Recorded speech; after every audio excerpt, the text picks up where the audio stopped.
Baik, semuanya assalamualaikum warahmatullahi wabarakatuh. Selamat pagi, siang, dan sore teman-teman semuanya. Baik, kita kembali lagi. Mohon maaf kalau belajarnya tidak untuk mungkin video seperti ini, karena ini mengantisipasi teman-teman yang sekiranya yang lagi di kampung atau di luar kota yang dengan alasan terkadang tidak ada sinyal. Makanya kalau kita misalkan di keluar kampung di kota, luar kota tidak ada sinyal, sehingga ketika kita mau belajar pakai Google Meet atau pakai Google Zoom gitu tidak bisa, ya sudah kita bukan seperti ini. Ini mengantisipasi teman-teman yang keluar kota. Oke, baik, kita belajar hari ini ada tentang potensi kewirausahaan. Kita sharing saja. Sebenarnya sih ilmu-ilmu kewirausahaan ini banyak teman-teman yang bisa ketemu di mana saja, di buku ataupun mungkin di Mbak Google, banyak sekali. Ini saya hanya menangkum saja yang ada di buku, saya cantumkan di sini. Ada kurang lebih 26 slide. Tuh. Mungkin nanti dipercepat saja. Jadi penentuan potensi kewirausahaan teorinya adalah kewirausahaan adalah suatu proses kemanusiaan, proses yang berkaitan dengan kreativitas dan inovasi dalam peluang. Organisasi sumber-sumber mengelola sehingga peluang itu terwujud menjadi suatu usaha mampu menghasilkan laba atau nilai untuk jangka waktu. Kita sebagai manusia itu adalah proses untuk melihat kita sukses ataupun tidak, itu semua adalah proses. Bahkan mungkin kita sendiri. Ingat, Tuhan Allah tidak akan membuat suatu kaum atau suatu kaum kecuali kaum itu sendiri akan berubah. Seperti itu.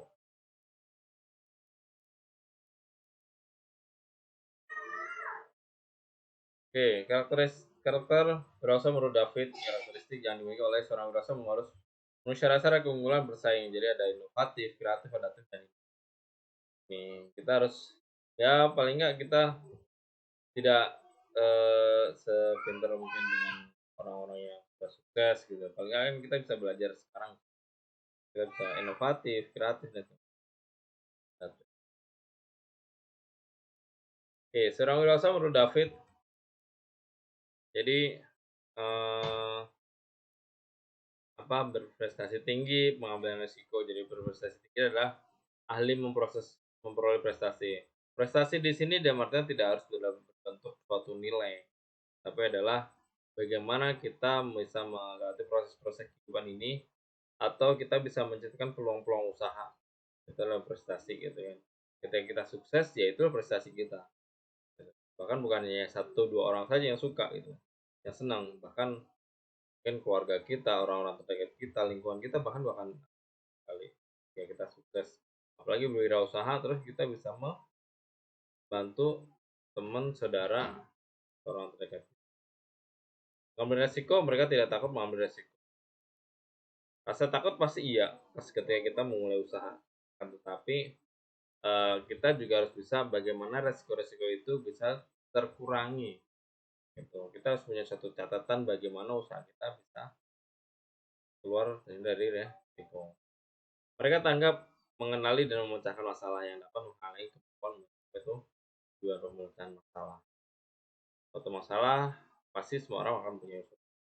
Tapi bagaimana caranya kita memecahkan masalah itu pasti setiap orang itu berbeda-beda. Ada yang sama tapi mungkin tidak akan sama. Dari status, tingkat energi tinggi, percaya diri, tingkat emosi tinggi, dan kepuasan. Ikatan emosi tinggi adalah memisahkan antara hubungan emosional dengan karir.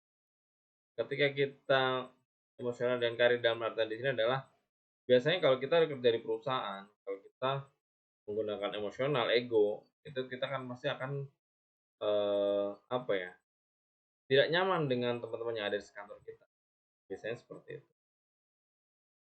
Kalau saya sih, saya sudah lebih suka cuek ketika teman-teman bukan apalah gitu. Sudah, selama kita kerja kita oke, tuh kita kan rasanya. Sikap orang berusaha dalam kehidupan sehari-hari. yang pasti disiplin, komitmen tinggi, jujur, kreatif, mandiri, dan realistis.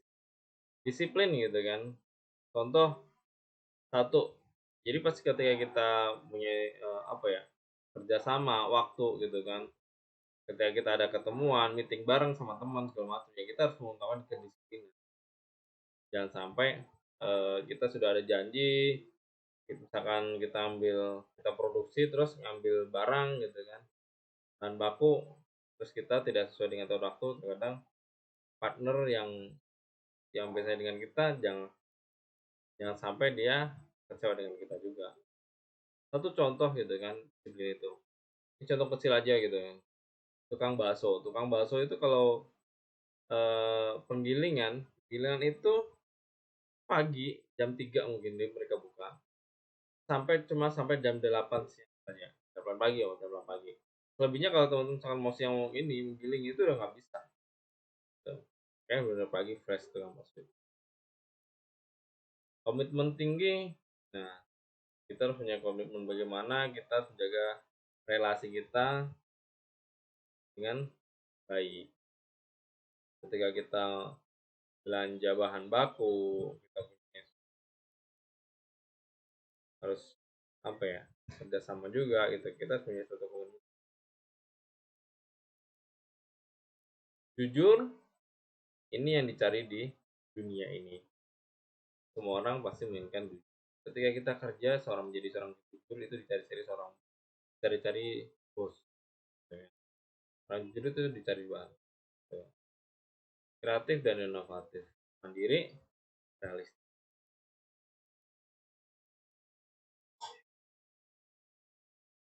Oke, ini saya next saja. Kita belajar peluang. Muncul peluang karena adanya masalah, adanya kebutuhan, adanya keinginan, karena diciptakan. Jadi munculnya peluang-peluang usaha itu terkadang ada yang dari masalah, kebutuhan, keinginan, karena diciptakan. Adanya masalah, ya terkadang maaf nih nyebutin satu merek gitu kan, yang berpakai jaket hijau gitu kan. Dulu masalahnya adalah ketika kita eh, naik kendaraan umum gitu kan, misalkan naik taksi atau apa gitu kan di Jakarta, mohon maaf nih gitu, kalau dulu terkadang ada oknum yang misalkan taksi tapi ada taksi akhirnya kargo dinaikkan terlebih dahulu. Tapi sekarang sudah ada namanya aplikasi, jadi ketika kita mau kemana-mana sudah tinggal pesen datang, bahkan kita bisa melihat harganya. Adanya kebutuhan tadi sama, orang pasti akan kebutuhan, kebutuhan di lingkungan, misalkan makanan ataupun mungkin pakaian gitu kan. Kita harus bisa melihat kebutuhan-kebutuhan. Nah, sekarang banyak apalagi ketemu pandemi sekarang ya, terkadang banyak kebutuhan-kebutuhan masyarakat yang akhirnya lebih milih belanja dari rumah daripada dia harus ke mall, ke pasar, kayak semacam makanan sudah GoFood, misalkan pakaian atau mungkin bahan baku ataupun mungkin produk-produk yang elektronik segala macam mungkin bisa di on. Ada keinginan-keinginan karena diciptakan. Terkadang keinginan-keinginan keluarga, keinginan kita sendiri pengen usaha yuk gitu kan. Ya itu bisa jadi. Sumber peluang bisa dari diri sendiri, bisa lingkungan, oke. Apalagi teman-teman IT. Teman-teman IT sekali-sekali dong tolong misalkan yang punya teman IT, misalkan ini kan orang-orang teman-teman IT. Misalkan teman-teman bisa perbaiki laptop, install laptop segala macam. Sebenarnya itu dibutuhkan semua orang. Tapi terkadang teman-teman tidak berani kali ya. Sekali-sekali di rumahnya dong, pasang. Jadi kalau kita tuh benar-benar anak kuliah, kita harus kuliah benar-benar. Jangan sampai teman-teman keluar dari kuliah, sudah selesai satu, tapi teman-teman tidak mendapatkan ilmu. Karena seorang kuliah di IT itu benar-benar dibutuhkan semua orang. Satu contoh kecil gitu ya. Sekarang banyak teman-teman apa ya, SD, SMP segala macam sudah menggunakan laptop. Akan tetapi mereka ketika laptop banyak virus, lemot, error gitu kan, akhirnya terus rusak macam. Mereka tidak tahu, orang tuanya bahkan mungkin tidak tahu ini gimana ya itu. Pas ketika akhirnya dia ujungnya dibawa ke servis yang ya mungkin sudah terkenal gitu. Tapi kalau misalnya bisa di rumah kita kita bisa operate sendiri, kenapa tidak? Tuh, bikin dong vendor. Rupanya yang terjadi informasi-informasi, terus gagasan orang lain, gagasan orang lain. Terkadang banyak orang yang menggagas, oh saya pengen usaha ini gitu. Tapi mereka hanya suatu ide atau gagasan yang tidak terjalankan. Boleh nggak sih kita jalankan? Ya boleh lah, wajar saja. Mereka punya suatu cuma gagasan saja tapi tidak dijalankan. Konsumen di sini dalam artian biasanya mereka kayak semacam makanan. Kenapa sih tidak diinovasi aja seperti ini? Pulang muncul dari masalah. Jadi terlalu menyusahkan, tapi sementara ada sebagian kecil orang-orang yang berpikir lebih jernih dapat melihat bahwa di setiap masalah pasti ada penyelesaian. Bahkan juga eh, seseorang pasti akan mendapatkan ujian sesuai dengan kemampuannya masing-masing. Ternyata kita menyikapinya juga gitu. Bahkan jika kita mau hidup lebih baik, maka akan selalu berhadapan dengan lebih banyak masalah. Semakin banyak masalah, atau mungkin semakin ketika kita punya suatu masalah, kita akan semakin bertambah tingkat dewasa kita. Gitu. Karena kita akan berpikir gimana caranya. Biasanya seperti itu. Tapi kalau misalkan orang, ah ya udah deh lari dari masalah gitu ya. Kalau bisa jangan. Hadapin saja. Karena kita akan menjadi orang dewasa. Dewasa itu pasti. Sukses itu pilihan. Ya, lewatin saja.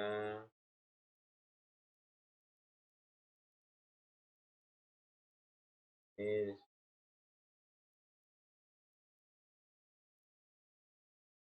oke. Persiapan-persiapan untuk menangkap peluang. Jadi menumbuhkan usaha. Jadi kita harus mau nggak mau the power of kepepet terkadang kan. Apalagi seorang seorang kuliah gitu kan. Ya bisa jadi nanti pas ketika kita selesai kuliah bisa jadi kita usaha dan sukses. Bukan wirausaha gitu kan. Kita sekali-sekali lah harus menumbuhkan jiwa wirausaha. Ya enggak? Sekali-sekali nggak apa, kita coba. Tapi kalau misalnya teman punya modal ya kita gunain. Tapi kalau nggak punya modal jangan dipaksain. Optimis boleh tapi jangan terlalu optimis. Misalkan sampai pinjam bank lah, sampai gantiin ke tanah lah, segala itu jangan. Tuh. Menentukan ide bisnis yang Anda minati, melakukan studi kelayakan. Studi kelayakan di sini adalah layak nggak sih usaha kita misalkan kita jalan. Keberanian mengambil resiko, bersedia memanage usaha, memiliki kecerdasan finansial. Kecerdasan finansial di sini adalah kita harus pintar-pintar mengatur keuangan, gitu kan.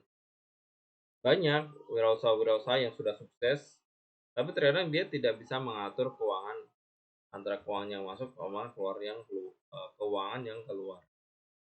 Satu contoh gitu kan, pas ketika ada banyak pengalaman kayak di teman-teman di Bandung atau di mana gitu kan. Jadi pas ketika dia sudah mulai sukses gitu kan, dia harus pinjam bank gitu kan.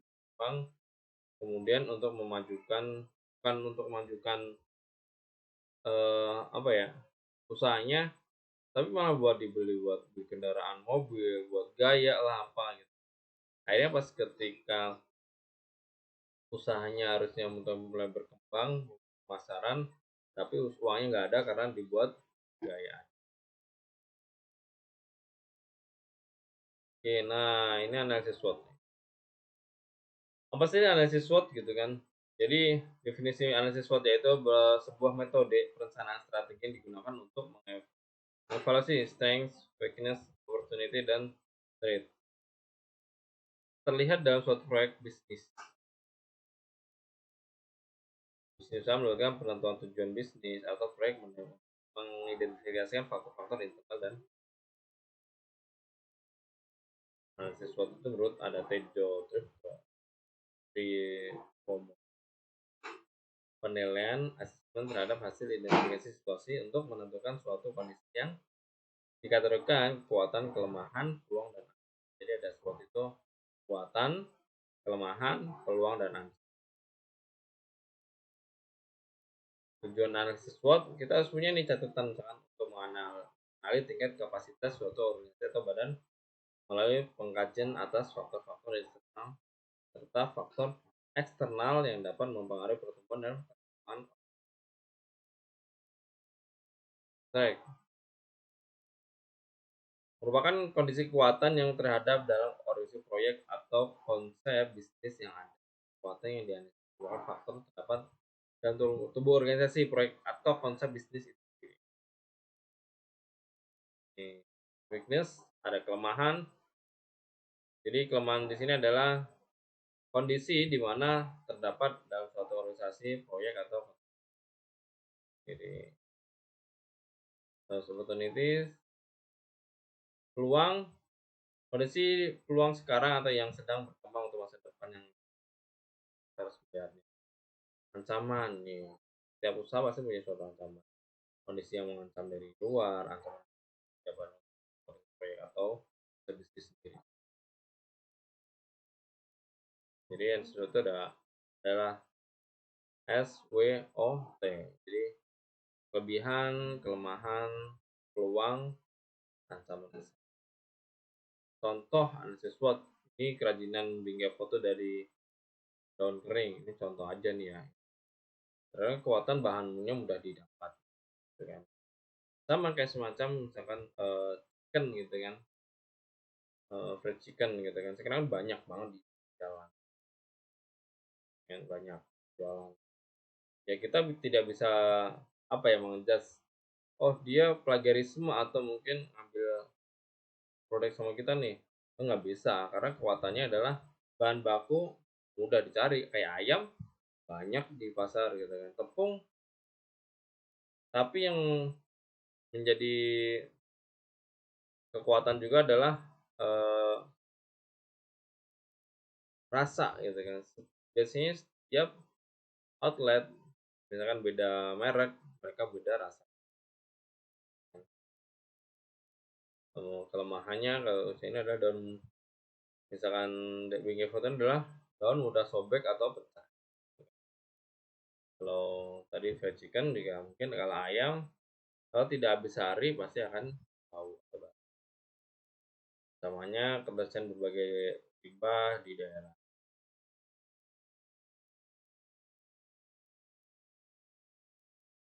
Oke. Contoh analisis pada diri sendiri adalah mampu melihat peluang usaha, mampu menciptakan produk yang kreatif dan kita harus kita punya suatu kekuatan tuh mampu melihat peluang usaha. Peluang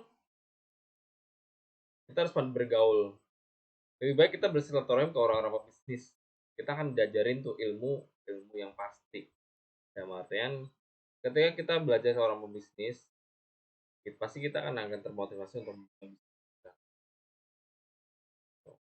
berpandai-pandai bergaul. Kita harus memilih teman ya harus kita pilih-pilih gitu kan, apalagi sekarang sudah kita dewasa. Jangan sampai kita kecebur dunia yang salah. Weakness, kelemahan, terkadang tidak percaya diri dan malu berbicara di depan. Seorang pengusaha mau nggak mau pasti kita akan merasa malu awalnya. Terus ketika kita sudah mulai sukses, malu itu kita akan hilang. Takut melakukan kesalahan. Apa kita mencoba? Oke, tugas membuat mahasiswa dalam sebuah bisnis dan terhadap diri sendiri. Oke, mungkin itu aja teman-teman yang bisa saya sampaikan untuk hari ini. Terima kasih buat teman-teman semuanya. Sukses buat teman-teman semuanya. Wassalamualaikum warahmatullahi wabarakatuh.